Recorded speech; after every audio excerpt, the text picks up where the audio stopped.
buonasera, ospite di questo nostro approfondimento è oggi il dottor Giovanni Ruvolo, cui lo ringraziamo per la sua disponibilità. Vorremmo parlare con lui dell'attività svolta dall'Associazione A Cuore Aperto ODV, costituita in Sicilia il 13 ottobre del 2021, che non ha fine di lucro, si propone di perseguire attività a fine di solidarietà. Allora, dottore Ruvolo, da cosa nasce questa idea di costituire l'associazione?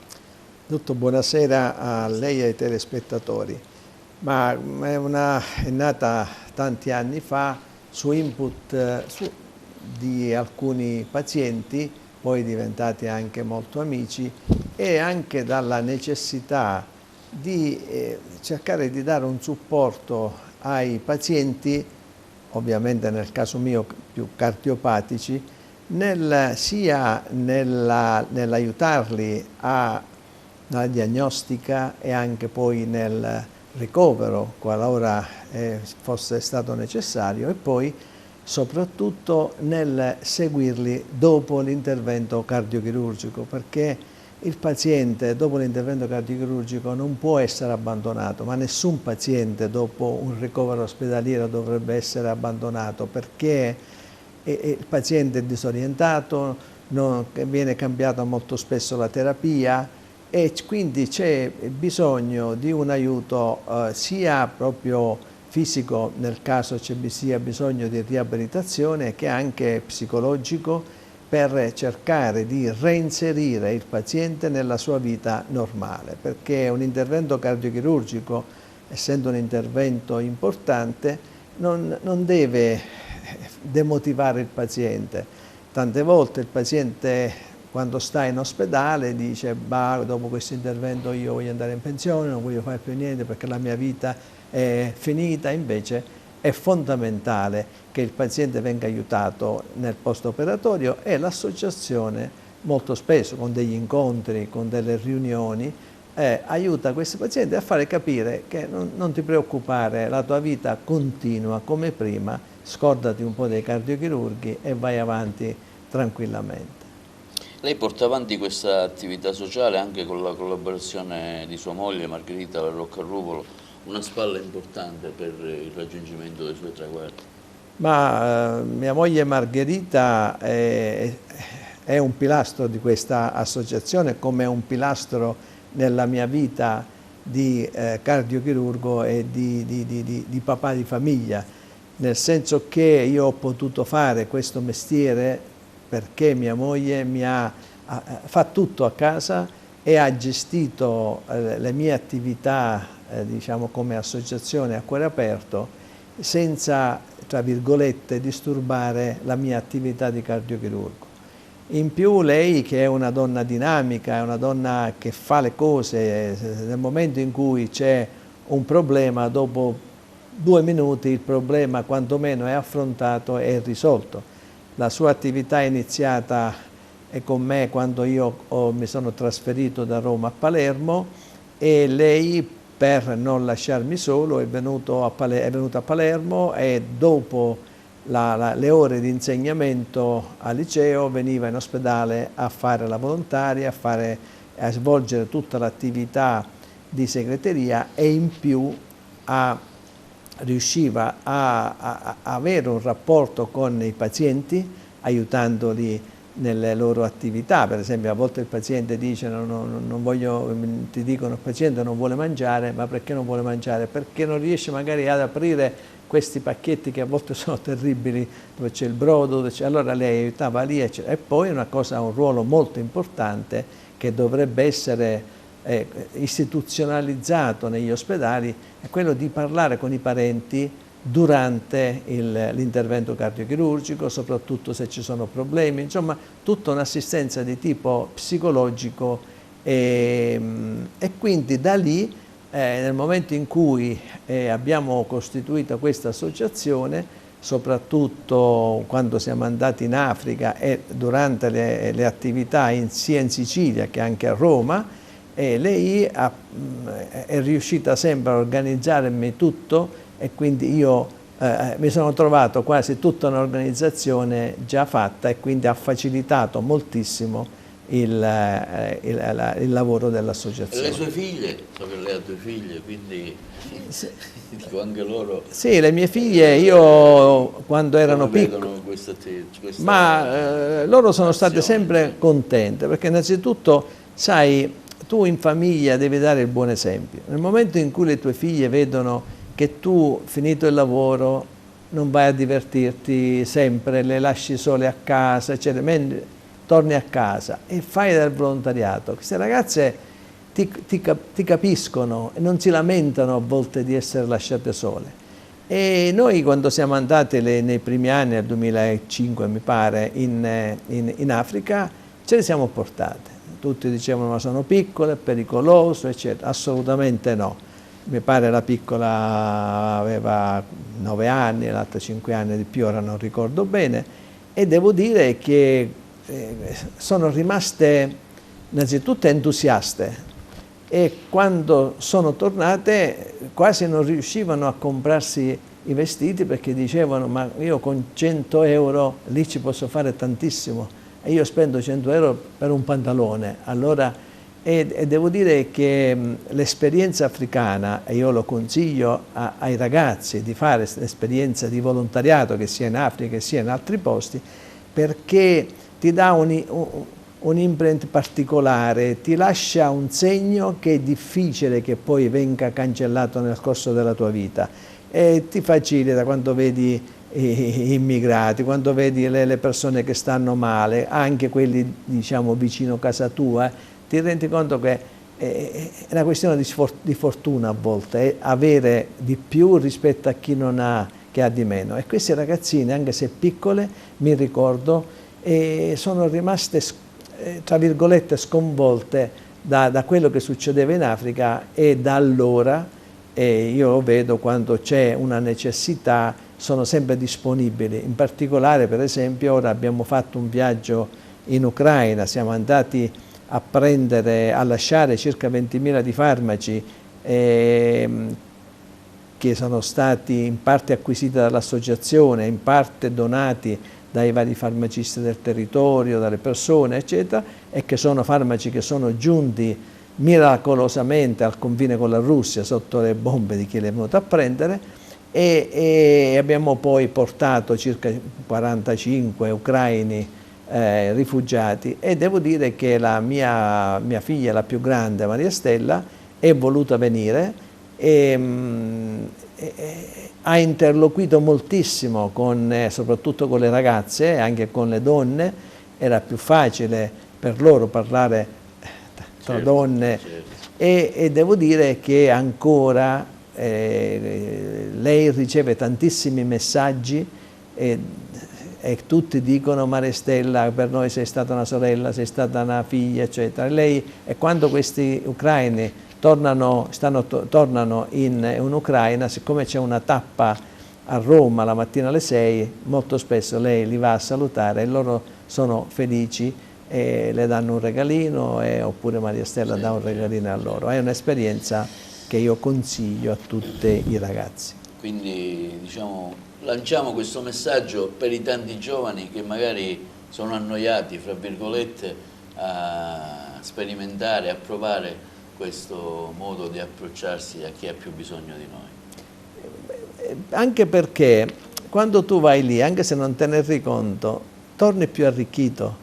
Perché io dico sempre, si torna al minimo denominatore comune, non hai bisogno di orologi, non hai bisogno di vestiti particolari, è tutto il superfluo, ma anche quello che è necessario proprio al minimo, senza. Allora, quando tu fai questa esperienza, è un'esperienza che nella tua vita ti resta, e io la consiglio. Non devono avere paura i genitori di mandare i figli, anche se sono relativamente piccole. Cioè, è interessante che vadano con buone esperienze che forma, insomma, che formano, che ti tempra, ecco. Ma anche se sono 15 giorni, 20 giorni di esperienza, è un'esperienza forte. Certamente, però, d'altro canto, bisogna stare attenti a non mandare questi ragazzini senza prepararli, perché nel momento in cui tu vai lì e vedi delle situazioni che qui consideriamo drammatiche, il ragazzo può essere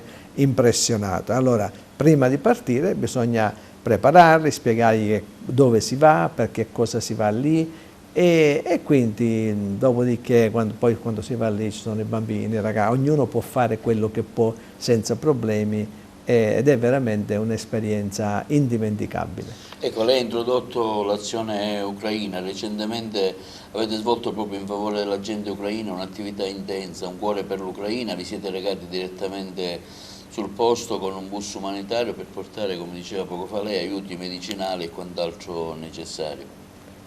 Ma Ecco, da cosa nasce questa idea di... abbiamo visto la guerra che giustamente ha portato un particolare bisogno, milioni di persone sono scappati dall'Ucraina, ecco, questo vi ha dato un input per fare qualcosa di concreto? Io con mia moglie Margherita e anche in famiglia partiamo da un principio, che chi ha di più ha il dovere di dare di più, e noi riteniamo, sia per il mio ruolo che per il ruolo di Margherita, di aver ricevuto tanto nella vita. Sì.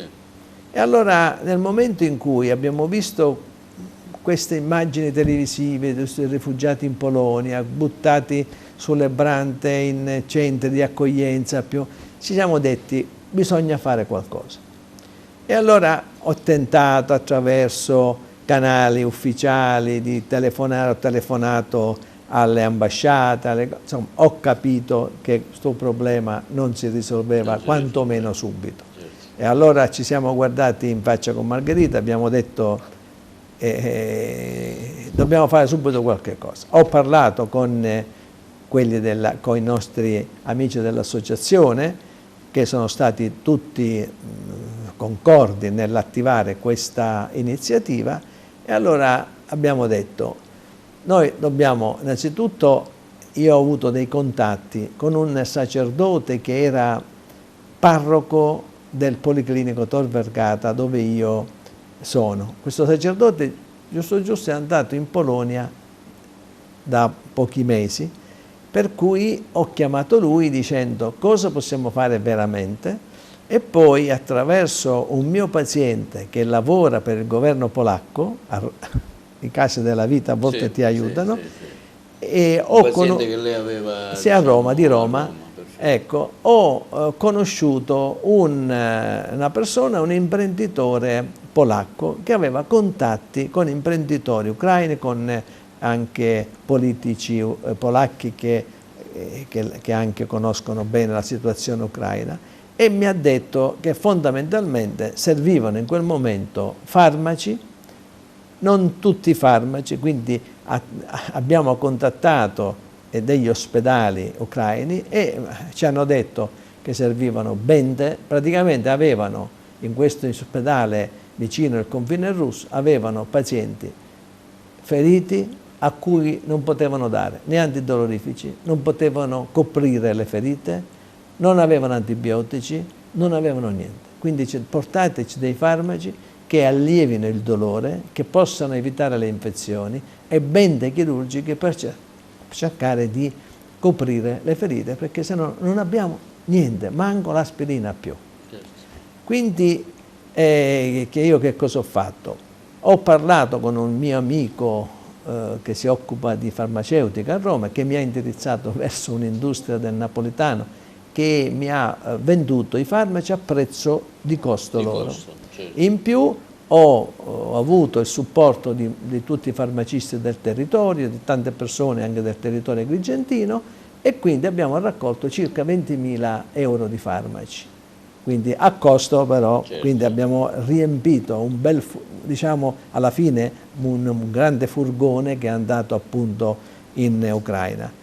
A quel punto loro ci hanno chiesto anche, per favore portatevi dei profughi, perché non sappiamo più dove metterli, questa gente è disperata e vive accampata dove può, e allora abbiamo pensato con mia moglie di affittare un autobus che ci è costato 11.000 euro, e siamo andati lì appunto a lasciare i farmaci e a prendere questi profughi da due campi profughi, uno vicino il confine ucraino, diciamo in corrispondenza di Kiev più o meno, e l'altro invece al confine con la Bielorussia, quindi al nord.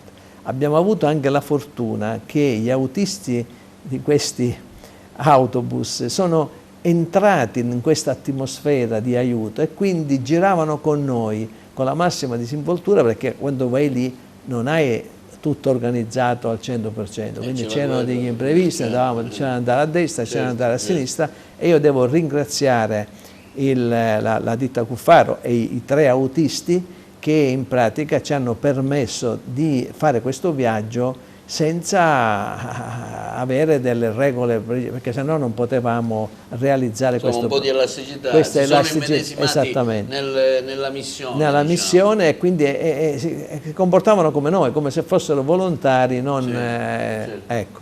E sono stati anche molto bravi, perché abbiamo avuto 2 guasti all'autobus e sono stati bravi a ripararli per strada. Quindi questo è stato, e ci hanno dato proprio un grande aiuto. L'altro, a quel punto ci siamo posti il problema come accoglierli, perché l'accoglienza non deve essere che tu prendi queste persone come con gli immigrati, li metti in una scatola chiusa, gli dai da mangiare, li tieni isolati e così non. Qui il problema serio è che tu dovevi dare serenità a queste persone. C'erano lì dei bambini anche durante il viaggio, alcuni li abbiamo anche lasciati al nord, perché sono venuti a prenderli dei signori, degli amici, che non parlavano. Cioè, certi ragazzini anche dopo qualche mese hanno cominciato. C'erano bloccati. Erano bloccati, tu ci avvicinavi e avevano paura, come se loro temessero che qualcuno facesse male loro, no? E mi ha lasciato una grande impressione un signore che abbiamo visto col nipotino. Il padre del bambino era rimasto in guerra, perché nessuno poteva uscire degli uomini sopra i 18 anni fino, mi pare, in quanto dovevano servire la patria. Questo nonno, che aveva degli zoccoli aperti, aveva un sacchetto che noi usiamo per la spesa, tutto quello che lui aveva di proprietà era in quel sacco, e il ragazzino lo stesso, una giacchettina, dei sandali e un cappellino. Non avevano niente. Durante il viaggio sono stati zitti.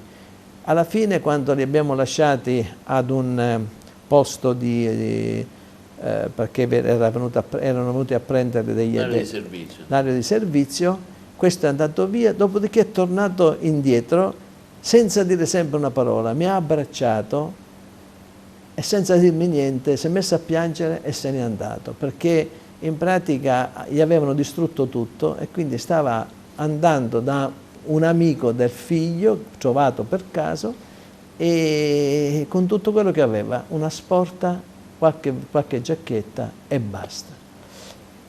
Allora, questo l'ha ripagato, questo gesto è stato esattamente, ancora mi vengono i brividi a pensarlo, perché tu vedi le persone, lui non parlava, stava zitto, allora tu pensi, ma perché questo sta zitto? No, a volte uno pensa che l'altro sia guardingo, invece no, lui poverino era disperato perché stava andando via dalla sua patria col nipotino piccolo senza avere niente, senza avere nessuna proprietà, e questo ti rendi conto che ricominci da zero lavorando. In più poi noi ci siamo posti come possiamo noi ridurre questa tensione, perché si tratta di prendere le persone e portarle a 3.000 km di distanza, delle persone che abituate a vivere al freddo con meno 20 gradi durante l'inverno, e sono venuti in Sicilia dove giusto quest'anno c'era una temperatura che loro poverini poco hanno sopportato. E allora abbiamo, e qui viene fuori la generosità dei montevaghesi. Mia moglie Margherita, come sindaco di Montevago, ha parlato alla cittadinanza e le persone hanno messo a disposizione degli appartamenti gratuitamente, eccetto in un caso, e l'associazione li abbiamo divisi per famiglia.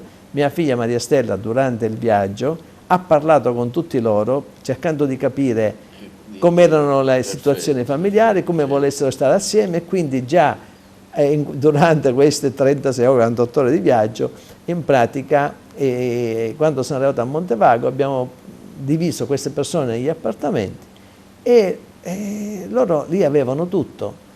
L'associazione ancora oggi, per quelli che restano, sta pagando ogni settimana si danno dei buoni per comprare verdure, per comprare la carne, perché all'inizio qualcuno dice diamo questo, ma ognuno mangia.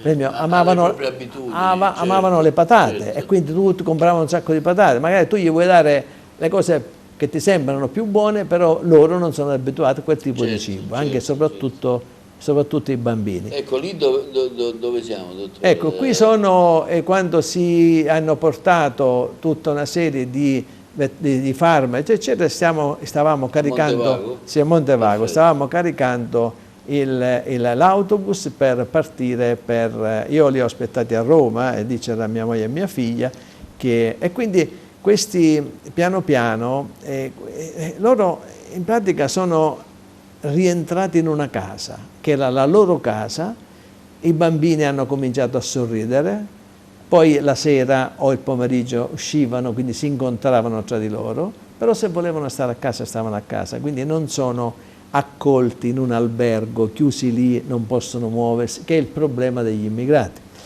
E l'associazione in questi, fino ad oggi sono quasi 6-7 mesi, che paga tutto quello che è servito a loro, stiamo pagando anche le bollette della luce, abbiamo comprato 2 lavatrici, abbiamo comprato 2 stufe, e grazie alla generosità, perché abbiamo aperto un conto all'inizio soprattutto, quindi abbiamo avuto dei soldi che ovviamente ora abbiamo utilizzato, però sono 7 mesi che l'associazione finanzia questo periodo degli ucraini di permanenza a Montevago. Ecco, questo passaggio tra il pensare di aiutarli portando, diciamo, dei medicinali e poi diciamo, passare alla fase 2, la fase diversa di proprio prenderli e portarseli a casa, sicuramente è stata una cosa. È stato però, come ho detto prima, mia moglie è una organizzatrice, quindi anche lei è una di quelle che dice c'è questo problema, affrontiamolo e risolviamolo,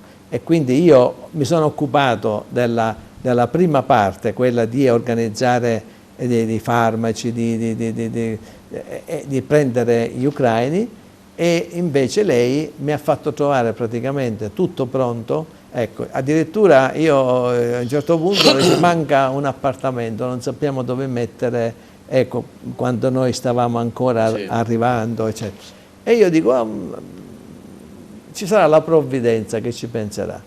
Insomma, dopo un giorno, dei signori che vivono al nord e che avevano a Montevago il loro padre che era morto alcuni mesi prima, eccetera, a casa libera, si sono presentati e hanno detto doniamo la casa, non la diamo temporaneamente, doniamo la casa al comune in modo che la dia agli ucraini ora e poi un domani la possa utilizzare come centro, secondo attività di accoglienza per altre iniziative. Quindi io sono convinto che se tu fai un'iniziativa con trasparenza, fai un'iniziativa dove la gente vede che tu non ci guadagni niente, che tu lo fai perché pensi che tutti siamo fratelli, la gente è generosa. La diffidenza nasce quando vede che tu dai €1 e dopo un minuto ne spariscono 2.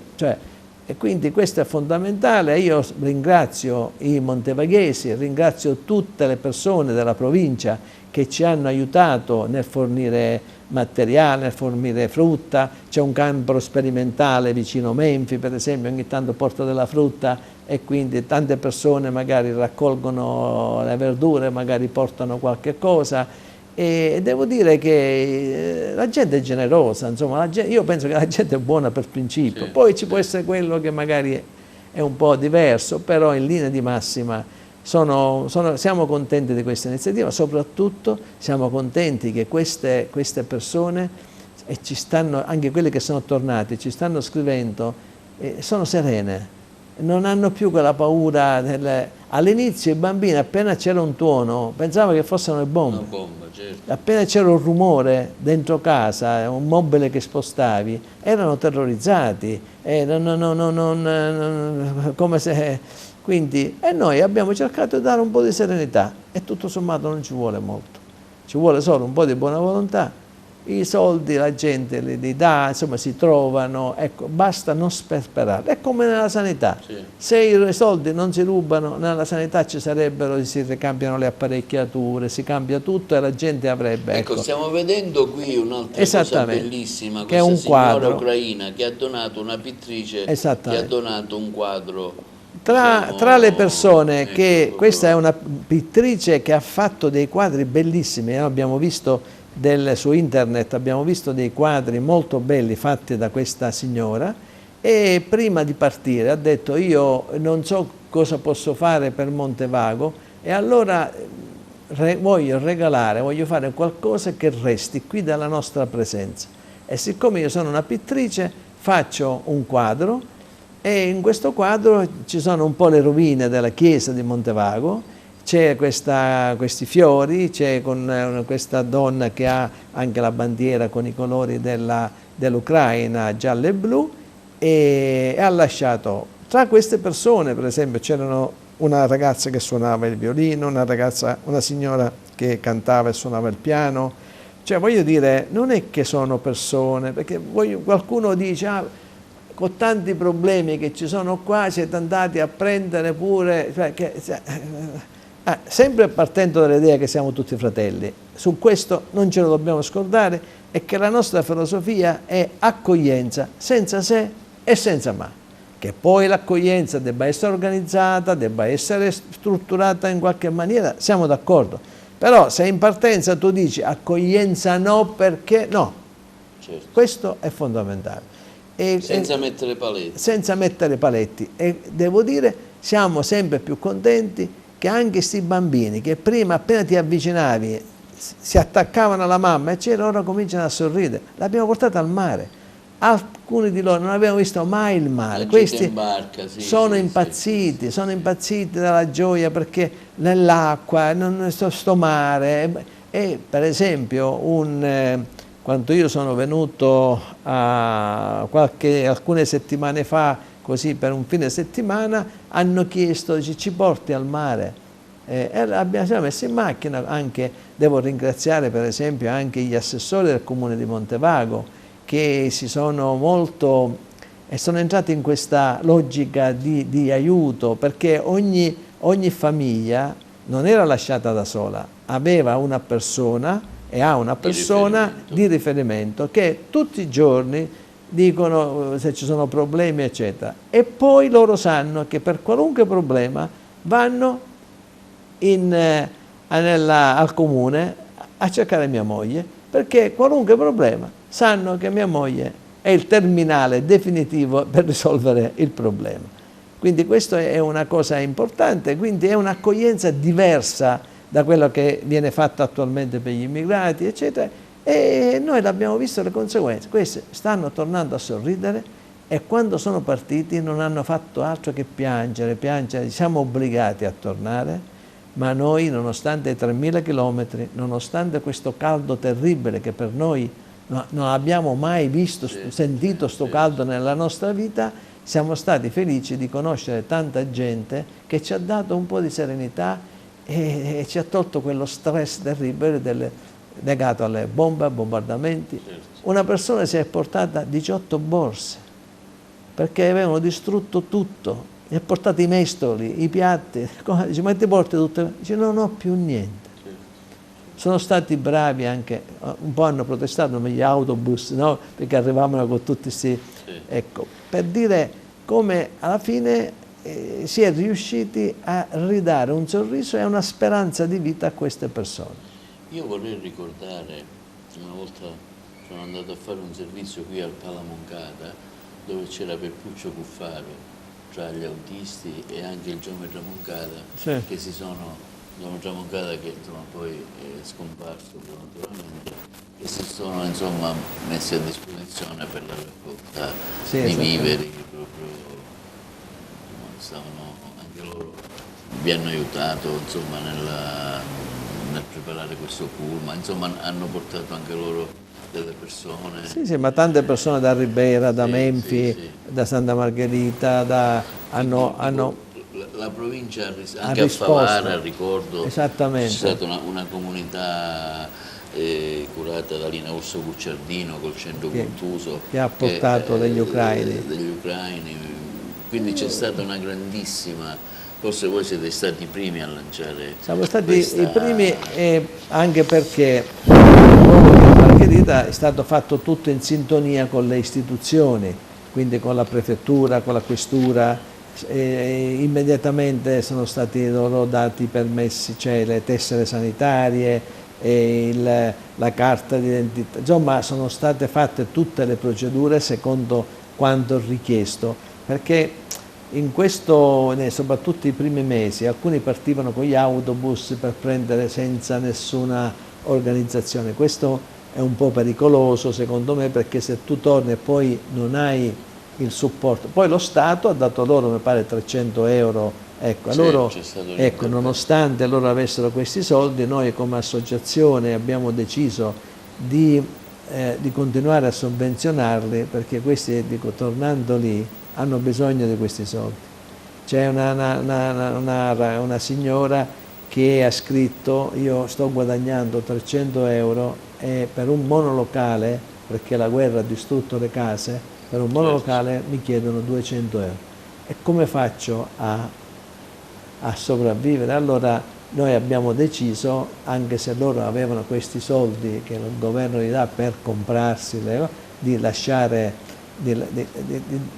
abbiamo detto: teneteveli, non pensateci, continuiamo noi a darvi tutto quello che vi serve, perché avete poi bisogno di questi soldi tornando. E il nostro sogno, il mio sogno e il sogno di tutti noi a casa è che appena la benedetta o maledetta guerra finirà, io voglio andare con la mia famiglia a trovare queste persone in Ucraina, perché ormai c'è stato un legame intenso e loro ci scrivono, sono contenti da una parte di essere tornati perché hanno trovato i mariti, hanno trovato il lavoro, che sennò... Perché lì credo che la situazione un po' è migliorata, almeno un po' migliorata, nel senso che l'Ucraina pare che stia riconquistando un po' di territori, però non si sa che cosa succederà con la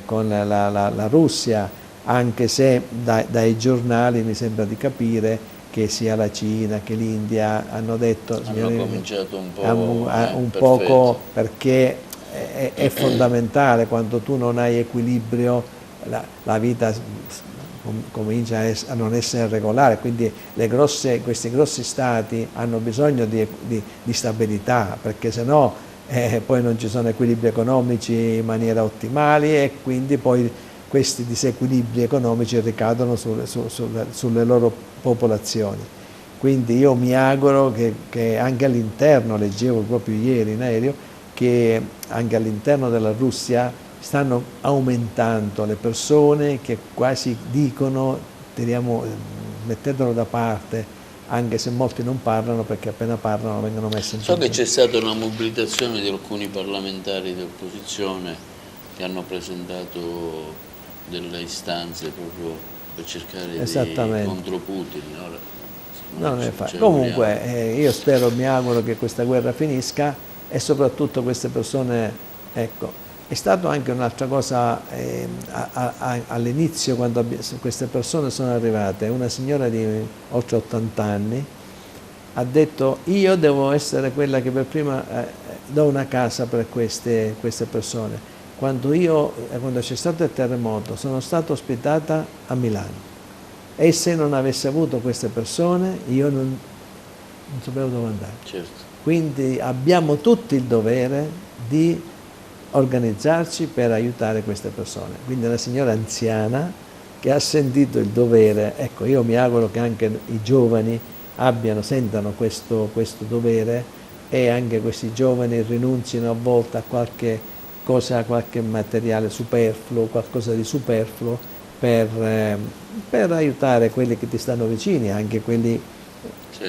anche diciamo, di vicino a casa tua. Io ricordo una manifestazione che fece l'ingegnere Furioso alla Scala dei Turchi, dove c'era diciamo sua moglie, c'era la comunità, una trentina di persone, ed erano veramente, si leggeva nel loro sguardo, ma noi lì a vedere noi il mare, siamo insomma, stati, diciamo, anch'io sono rimasto, qualcuna l'ho pure intervistata, ma di fatti devo dire che c'era anche una pittrice, hanno fatto anche dei quadri mentre erano lì, che aspettavano. Ma è stato un po' strano, perché in certi momenti siamo stati criticati perché li abbiamo portati in barca, perché la Lega Navale, l'associazione ciechi di Sciacca, un giorno ci ha messo a disposizione delle barche per portarli al mare, oppure perché mia moglie Margherita l'ha portata alla Scala dei Turchi, oppure perché poi li abbiamo riportati al mare, oppure abbiamo fatto una festa a Montevago per gli ucraini, e loro hanno suonato e cantato l'inno nazionale ucraino. E perché l'accoglienza non è che tu prendi una persona, la butti in una stanza, gli dai da mangiare quello che vuoi tu, no, l'accoglienza deve essere fare partecipazione, stare coinvolgimento, coinvolgere nella vita, quotidiana, quindi loro hanno mangiato e comprato quello che volevano, ma allo stesso tempo sono persone che hanno bisogno anche di un minimo di dipartimento, hanno subito dei disastri pazzeschi, quando ti ammazzano i parenti, ti ammazzano i mariti, oppure tuo marito resta lì a combattere e tu stai andando a 3.000 km di distanza, mica è tanto bello, qualcuno ha lasciato... I bombardamenti che vediamo, tuttora vediamo che quindi, non cessano. Allora, io penso che farli gioire delle bellezze che ci sono nel tuo territorio sia stato, anche la Scala dei Turchi, anche loro lo ricordavano, è stato bellissimo vedere la Scala dei Turchi, è sempre una gioia che tu dai, e dai anche serenità. Nell'ambito, voi avete avuto anche diverse, come diceva lei, diversi aiuti anche da parte diciamo, di diverse associazioni del territorio, sì, la Croce Rossa, ma tantissime, insomma, ora non siamo qua, Sciacca pure. Sia qui che in Sicilia che a Roma abbiamo aperto un conto bancario, perché tutti gli aiuti sono passati. Comitato Chiana Scunchipani, è stata un'associazione, a quanto pare, che ha consegnato cibo per le persone. Sì, ma anche un'associazione, tra i vari appunti che ho un'associazione di Santa Margherita ci ha dato 5.000 euro per i farmaci, però abbiamo aperto un conto bancario, perché tutte le donazioni che abbiamo ricevuto, ma questo lo facciamo anche per l'associazione, cioè quando magari io opero una persona e mi vuole fare un regalo, dico dato all'associazione, tutto viene fatto transitare attraverso un conto postale, un conto bancario, per una questione di trasparenza. E quindi tante associazioni o hanno portato farmaci, oppure appunto bende, materiali, insomma, che abbiamo chiesto specificamente, oppure hanno mandato dei soldi che noi abbiamo utilizzato per pagare l'autobus, per esempio anche durante il viaggio è una di queste, ci hanno pagato dove ci fermavamo per l'area di source, no? L'area di servizio. Per l'area di servizio ci hanno offerto per ben 2 volte dei panini, un'acqua e un dolcetto, quindi gratuitamente. Cioè proprio ora non ricordo, insomma, il nome, proprio l'area di servizio che gestiva, che su scala nazionale, abbiamo contattati e ci hanno offerto durante il viaggio perché è importante che dare da mangiare a 50 persone, certamente era un qualche cosa di attualmente com'è la situazione? So che alcuni sono partiti, sono diciamo dovuti che rientrare per motivi di servizio, in questo lavoro. momento mi pare, non ricordo bene, ne sono rimasti circa 11 o 13, perché gli altri sono partiti perché alcuni, ad esempio, insegnano, e allora il governo ha detto abbiamo licenziato tutti eccetto gli insegnanti, o venite o vi licenziamo. Altri sono tornati su richiesta dei mariti, delle ragazze che erano qui sono tornate per richiesta dei genitori, quindi sono stati un po' dei ritorni obbligati, perché se no o perdevano il lavoro o poi hanno cominciato a sentire che forse il governo darà delle sovvenzioni. E allora, come quando è successo il terremoto qui nel Belice, chi stava in Svizzera è tornata, perché se non eri presente magari non eri a conoscenza. Certo, perché ora diciamo non è tutta l'Ucraina interessata alla guerra, ecco, la parte diciamo a nord, allora, ma la parte al sud era più coinvolta, e alcuni familiari hanno detto dalle nostre zone per esempio la guerra è ormai insomma non ci sono bombardamenti, allora magari tornate. Poi c'è stato questo caldo, qualcuno ha sofferto veramente tanto. Però dottore, la vostra associazione diciamo svolge anche un'attività, ecco, questa dell'Ucraina è importantissima, però avete donato anche un defibrillatore, il sorriso per esempio è servito, un'altra iniziativa verso le persone disabili dell'associazione Arca di Cammarata, avete organizzato profumo di rosa a Ribera in ricordo della prima farmacista Rosa Guaia, insomma tante attività diciamo anche collaterali. Sì, io credo che le singole associazioni con le esigenze che ci sono, che sono tante, magari possono non riuscire a fare tantissimo. Allora se ci mettiamo assieme, ecco, e lavoriamo in sintonia e in maniera complementare, si può fare tanto. E allora per esempio l'Arca di Cammarata aveva ricevuto in donazione una palazzina, però sai quelle vecchie palazzine dove ci sono due stanze ogni piano, a cui c'era bisogno di un ascensore, e quindi noi avevamo donato tempo fa, circa 3 anni fa, 15.000 euro per fare l'ascensore, che costa intorno a 60.000 euro.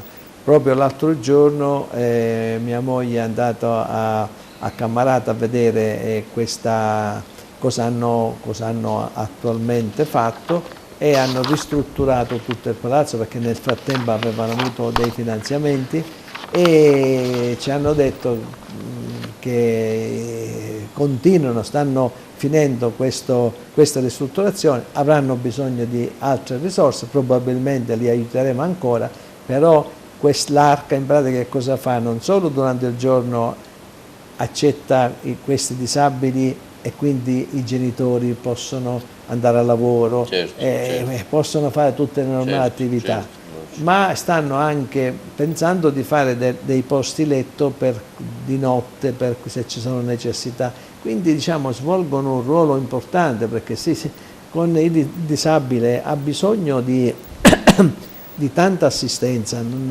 e quindi poi c'è tutta questa attività legata alla Croce Rossa, per esempio, e a Sambuca mi pare ci avevano chiesto delle divise, perché non avevamo comprato delle divise che hanno un particolare costo. Molte associazioni ci hanno chiesto dei defibrillatori, perché se no non potevano iniziare l'attività.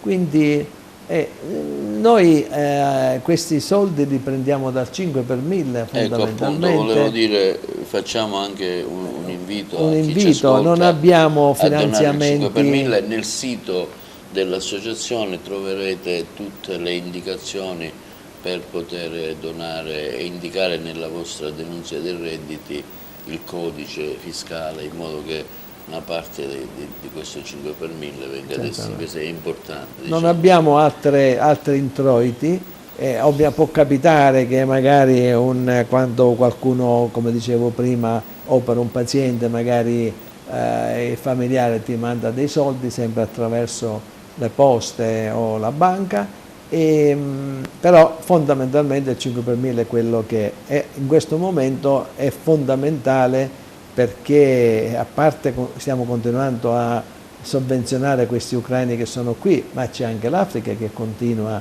perché Ecco, un cuore per il polo. abbiamo Questa è un'iniziativa che già la volta scorsa ne avevamo parlato ampiamente. recentemente abbiamo anche ricomprato un apparecchio per le analisi cliniche che si era rotto. Ora, ecco, un'altra bella iniziativa è che in ottobre già è arrivata in Sicilia una suora africana che fa parte della comunità cristiana nel mondo, verrà nel mio reparto a Roma e in un annetto imparerà a fare gli esami ecocardiografici, in modo tale che alla fine di quest'anno io le darò un ecocardiografo che lei porterà in Africa, e quindi anche di Pogolo potranno fare gli ecocardiogrammi in maniera senza bisogno di aspettare noi o altri che andiamo lì. Certamente aiutiamo anche se c'è bisogno di qualche sovvenzionamento per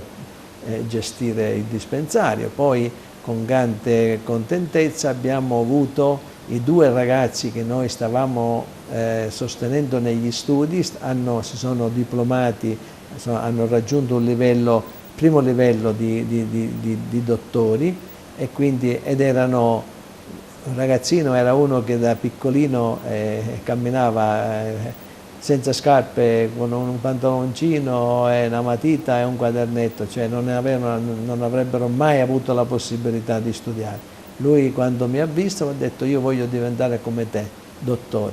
L'abbiamo preso in carico come famiglia, e ora mi manda le foto col fonento, il camice.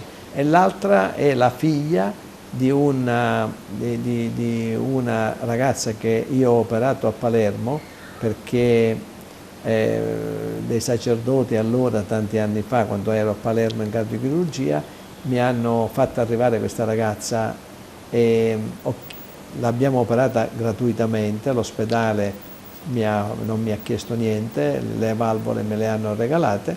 Poi questa ragazza è tornata lì a Dipogolo, e dopo tanti anni ha avuto un'infezione e non avevano antibiotici, non aveva niente, ed è morta. Mentre la figlia era rimasta sola, una ragazzina piccola, anche lì l'abbiamo presa come associazione, come famiglia, e ora anche questa è diventata che voi medica. Spesso organizzate con delle equip di cardiochirurghi, medici, diciamo, sì, fondamentalmente l'azione che fate l'abbiamo fatto in Africa, l'abbiamo fatto in tanti paesi della Sicilia, l'abbiamo fatto anche a Roma, e andiamo io come cardiochirurgo, 1 o 2 cardiologi con un ecografo portatile, facciamo delle visite appunto gratuite a quelle persone che non possono permettersi. Anche qui localmente lo fate? E localmente abbiamo girato per almeno 80 paesi nei vari anni. Difatti ce l'hanno chiesto ancora e ce lo chiedono, però il Covid ci ha fermato, e quindi appena sarà possibile riprenderemo questa attività, in modo tale da diciamo, fare delle visite. La sanità deve essere per tutti, soprattutto per quelli che non possono pagare niente, manco il ticket a volte, perché queste persone, noi quando giriamo diciamo: state attenti, vogliamo solo persone che necessitano di visite e che allo stesso tempo hanno problemi di tipo economico, che non si possono permettere di fare delle visite negli ospedali o privatamente, eccetera. Quindi ecco, ci sono i colleghi che ci aiutano. Nel caso specifico sono venuti, ho visto delle foto, come cardiologo il dottore Triolo, la professoressa Pisano, che ora è con me a Roma come cardiochirurgo, e tanti volontari diciamo locali, e andiamo in macchina, abbiamo comprato dei lettini portatili, e ci andiamo dove possiamo, pure dentro le chiese, nelle sacrestie. Perché c'è una grande necessità, no? Parliamoci E c'è tanta necessità. C'è tanta gente che veramente che non può permettersi. E a volte c'è un po' una dignità di non far apparire questa esigenza, e questa è una cosa che un poco mi mortifica come medico, perché la sanità dovrebbe essere per tutti, e allora vedere delle persone che pur di non fare capire che magari in un periodo hanno delle esigenze economiche un poco particolari e tu non riesci a individuarle, ti dici ma come è possibile che oggi nel 2022 ci sia ancora questa situazione, ecco, perché fare un eco, fare un elettrocardiogramma, fare una radiografia dovrebbe essere proprio qualche cosa che dovrebbe essere fatta a tutti per evitare poi dei disastri di tipo più importanti. Certo. Lei è dovuto andare via da Palermo a Roma.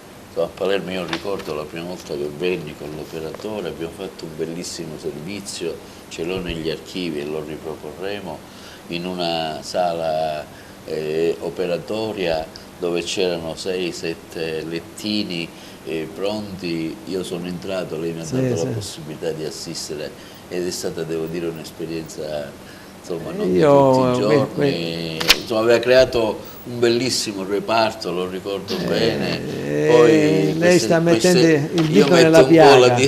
Giusto, ce l'ho qui, per cui sta mettendo il dito nella piaga. Anche lì è dovuto andare via da Palermo, insomma, ecco, per qualche problema che è sorto. Dice bene, sono dovuto andare via da Palermo. Palermo l'ho costruito io, l'ho pagato io con l'attività di tutti quanti noi, perché era stato fatto il project financing, solo la regione aveva pagato per 5 anni gli stipendi degli infermieri, ecco, però particolari situazioni legate a strutture private o accreditate ci hanno impedito di svolgere una adeguata attività, e quindi a un certo momento hanno tentato pure di chiuderci in tutte le maniere, per fortuna questa era l'università e quindi non ci sono riusciti. Io lì ci ho lasciato il mio ventricolo sinistro, che è la parte, diciamo, più pompante del cuore, e quando passo da lì veramente mi vengono ancora i brividi, perché io sono venuto in Sicilia per restare in Sicilia. Tant'è vero che io ricordo che sono venuto da lei perché un mio amico di Casteltermini, lei lo aveva operato ed era rimasto così contento. Questo amico era un funzionario della provincia. Mi ricordo, mi disse: devi andare dal dottore Ruvolo perché io ho subito l'intervento, però guarda che è una persona splendida, ha creato una struttura. E così, ecco, giusto ho preso appuntamento, mi ha fornito il numero, e così abbiamo potuto realizzare questo. Saranno passate credo un 7-8 anni, ora no. Sì, sono andato lì nel 2015. Ecco, per cui... Ma noi abbiamo fatto quel reparto rispettando tutte le linee guida nazionali e internazionali, e quindi era un reparto, qualcuno ci diceva quando entrava siamo in Svizzera. Perfetto, perché ricordo benissimo. Questa è la frase che molti dicevano, e quindi è stata per me c'è ancora proprio una nostalgia di questo reparto. L'ho costruito veramente con tutto il cuore, e io ripeto, sono venuto in Sicilia per restarci, tant'è vero, qualcuno dice ma no, forse tu volevi tornare a Roma. Non è così, tant'è vero che io ho comprato casa, abbiamo comprato casa a Palermo e paghiamo il mutuo, quindi sarei stato uno stupido se per dimostrare il contrario non avessi comprato, ecco, me ne sarei andato indipendentemente da ogni cosa. Quindi io voglio fare un appello alle persone: ma cercate di lasciare lavorare in pace quelli che vogliono lavorare. Non fate in modo che per principio, se uno fa qualche cosa, debba essere ostacolato. Lo dico soprattutto ai giovani: cercate di lottare, perché innanzitutto dovete diventare dei grandi professionisti acquisite i titoli e nello stesso tempo lottate contro chi vuole ostacolare quello che voi di buono volete e potete Insomma, fare. lei è stato un cervello che è fuggito, perché tantissimi giovani, oggi parliamoci chiaro, dottore, partono via, studiano, cominciano con le università, non vogliono neanche più frequentare le nostre università, perché c'è questa fuga verso Milano, verso Torino, verso le città del nord, ma poi si radicano lì e fanno radici, cioè non tornano più in Sicilia. Ma il problema... Cioè la Sicilia sta pagando, io ho tantissimi amici, tantissimi, i cui figli, noi ci vediamo a Natale perché vengono i figli, ma poi durante tutta la stagione diciamo, sono costretti ad andare via perché in Sicilia non trovano lavoro, ma il problema... c'è difficoltà e quindi poi ci vendiamo anche le case perché bisogna comprare la casa a Milano, per cui Milano si ingigandisce e si arricchisce sempre di più e il sud si impoverisce sempre. Io ho degli amici miei che hanno dovuto vendere delle case importanti nel centro, diciamo, delle proprie città perché dovevano comprare la casa alla figlia che nel frattempo si era sposata a Milano. Quindi questo è un problema di importantissimo. Opportunità di lavoro. Cioè, io non, bisogna stare attenti a non confondere quando si dice i cervelli che vanno all'estero, cioè i cervelli, quelli che restano, pure i cervelli sono. Ecco, certo, perché sennò sembra che quelli che andiamo fuori siamo cervelli con la C maiuscola e quelli che restano, ecco. Certamente se tu vuoi lavorare al sud o nel meridione tutto è complicato perché ci vuole, ecco, io invece vai all'estero, lavori, fai il tuo lavoro, finisci il tuo lavoro, vai a casa in maniera tranquilla. Quindi il problema è che innanzitutto secondo me la sanità non costa tantissimo, costa tanto se si ruba, perché invece se tu fai una sanità senza pagare tangenti, senza fare niente eccetera, puoi ricambiare le apparecchiature, gli ospedali possono, certamente mancano i medici. Un altro problema è, si ripropone questo problema del numero chiuso, numero aperto in medicina. Il Veneto sta pigliando medici, non so da dove vengono, da che parte del mondo vengono, e allora forse un minimo di ripensamento, almeno temporaneo sul numero perché chiuso, il Covid ha causato gravissimi problemi. Sì, esattamente. E allora forse c'è un altro problema, perché se improvvisamente, se ci sono 100.000 studenti che diventano 200.000, le università ho il dubbio che non siano pronte, ma poi mancheranno le aule, poi mancheranno, c'è anche questo, certo. Ecco. Quindi bisogna fare con un poco di buonsenso, cercare di trovare soluzioni, magari aprendo, già sono stati aumentati i posti in scuola di specializzazione per esempio, quindi nel post dopo la laurea moltissimi ragazzi stanno trovando posto nelle scuole di specializzazione. Però che cosa sta succedendo? Che se io voglio fare il radiologo e non trovo posto in radiologia, mi iscrivo in cardiochirurgia, anche se io non voglio fare il cardiochirurgo. E allora questo deve essere un po' corretto, perché bisogna, in base alle necessità dei vari ospedali e del territorio, aumentare i posti di specializzazione che servono.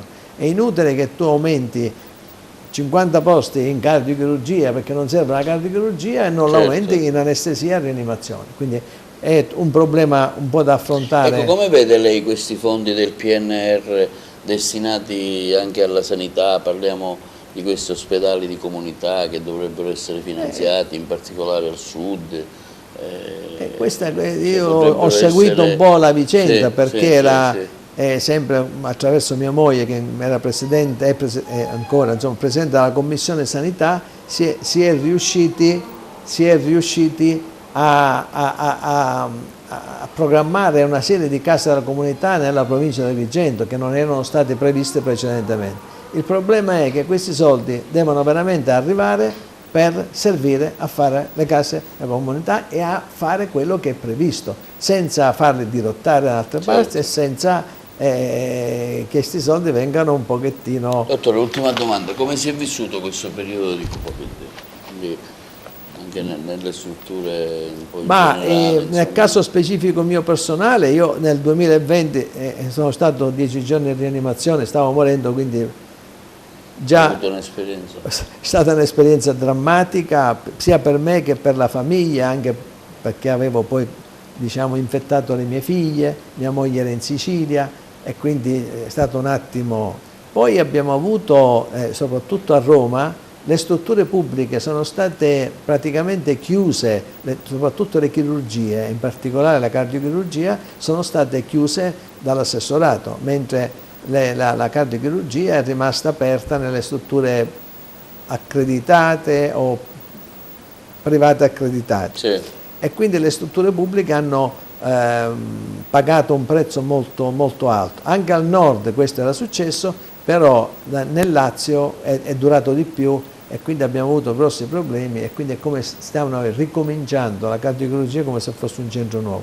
Certamente ha penalizzato i pazienti arrivavano più tardivamente in ospedale quando era possibile, soprattutto mi riferisco ai pazienti con patologie cardiovascolari, quindi l'infarto non era subito trattato ma arrivavano dopo giorni e quindi era un disastro da questo punto di vista. Sono rimasti non operati un sacco di persone perché avevano paura e anche noi evitavamo di farli operare perché magari poi si infettavano, eccetera. Ora pare che tutto si stia, però per esempio una settimana fa abbiamo operato una dissezione dell'aorta a un paziente positivo Covid, quindi ancora ci sono le code, sì, l'Organizzazione Mondiale della Sanità ha detto che Covid si può considerare finito, ma in realtà ancora... Si parla di un quarto vaccino, a quanto pare. Sì, stanno facendo i vaccini, non lo so perché è una cosa di cui non mi occupo in prima persona,